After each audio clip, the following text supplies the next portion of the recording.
It's no secret that I'm a big fan of racing games. From back in the days of MechWarrior, when I helped to create the racing league and built maps and things for that, to my love for Formula D. So when I heard about the Kickstarter for this game a little while back, I was really intrigued by it, but unfortunately didn't have any money at the time. Finally got around to picking it up. And what seemed like a very simple game in the descriptions and in the video reviews on Kickstarter turned out to be a lot more complicated than I imagined. Haven't really got a chance to play more than one or two games just to try it out, but definitely has a lot of potential once you learn the rules and things can go along quickly. So I'm going to open this up, show you what it comes with, and okay. Okay, so this is what you get in the box. The ships are actually on these tiny little tokens, and I knew that going in from seeing it on the Kickstarter. A couple of them are kind of cut off the edges, but even with a base to stand them up, possibly little 3D miniatures would have been cool, but I can live with it for the price I paid. The guy who put out the game actually did make a little paperboard cutout that you can download and print from their website that stands up. But every ship has one of these cards. Amazing artwork, by the way. And it says the name of the ship and the pilot. And then the part that gets really complicated is when you flip them over, there's an amazing amount of detail and stats on the back. And every ship is unique. These are different. You have your armor ratings, maneuverability. Every ship has its own special abilities. Some of them have 2 or 3. The center section here is your damage chart. And these are made, I wish they were a little bit thicker material. I'm going to laminate mine as recommended by some of the people who bought the game before me. But they have these little check boxes, and as you take damage during the game comes with this dry erase marker. It's going to erase around the end, and you actually check these boxes off to keep track of your damage. And it's all cumulative as you add up, like -1 to your weapon, -1 to your weapon, so now you have -2. And then the hit locations are here. It's all pretty easy to understand once you've gotten into the game. When you look at it when you first open the box, though, it seems very daunting because there's a lot of information here. Here are your weapon types that you have and the damage and ranges they do. The range is how many squares ahead on the track you can shoot. Accuracy bonuses in there. The damage. And this MOS is actually an interesting mechanic they use in here. They have a mod of success and a mod of failure. And basically what that is the game is done rolling 2d6 for your attacks and whatnot. And say you need an 8 to hit something and you roll a 12 on 2d6. Well, now you have a +4 mod of success, which goes to bonus your damage of weapon and whatnot. Or should you fail a roll, you have that bonus to mod of failure, so you take that much extra damage or things like that. Down here is your thrust points. This is how many points you have to spend per turn. Now these can be spent to move forward sections on the track. You can spend extra thrust points to do re-rolls of your dice and various other maneuvers. And you can use it to evade attacks, things like that. If these run out, you can no longer do anything and pretty much your turn is over. It's always nice to save a few for defense. In case somebody starts shooting at you, you can use thrust points to re-roll your defense to dodge attacks and things. A lot of information. Like I said, every one of these ship cards here is different. And each one has a different one of the ships on it. And I'll actually show them to you because there's some pretty cool looking ships in there.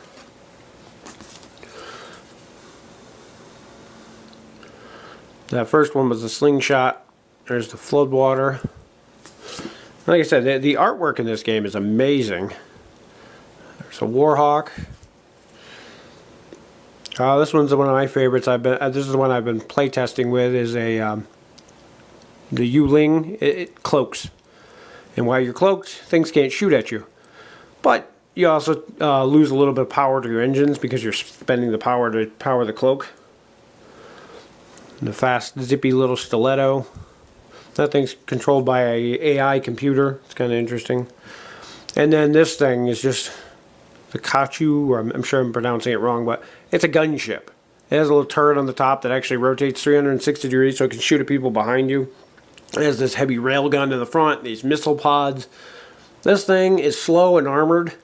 Not what you'd expect in a race, but it just blows up anything in its path. So,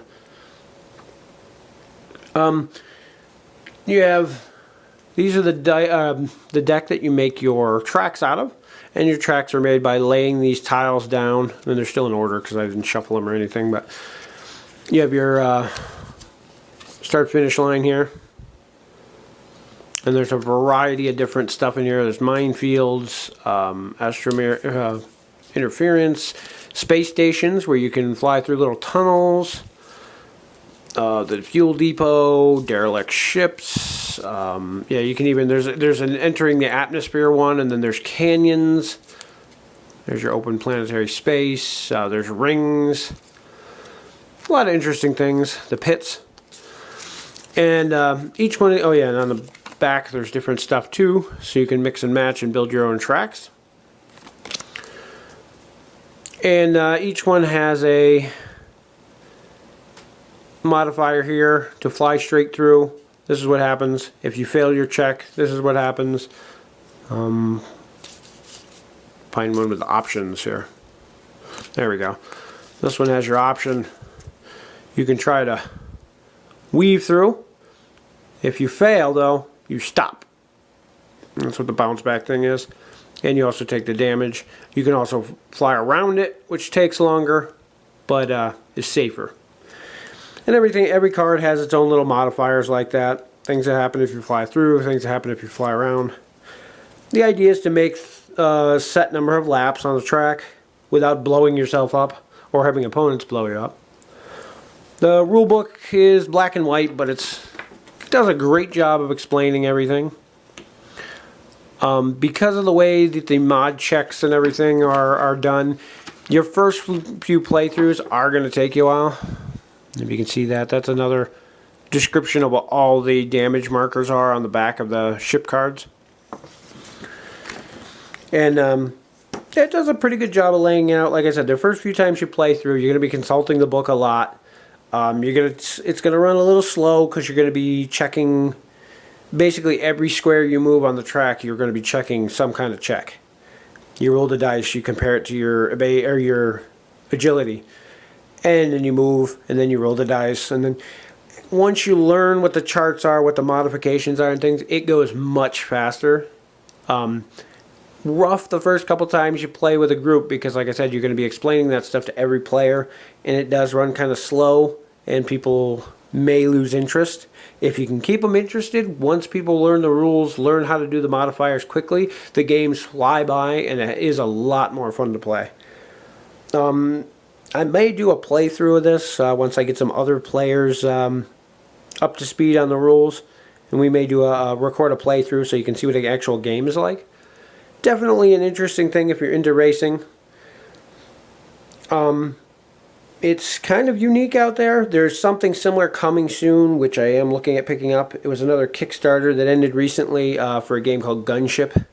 So I'll be doing a review of that. I actually bought the original Gunship game. I don't have the Gunship Afterburner, which is the racing thing, but it's very similar to this, at least in look and feel. But yeah, definitely stay tuned for those. And if you're into racing, check this one out. Solar Circuit Racing by Moon Monster Games. You can buy it off their site. You can get it off Amazon. I found it on Board Game Geek. Pretty cheap. I got a great deal on it because there's a small mark on the bottom of my box. And to be honest, I gotta say that guy's more picky than I am.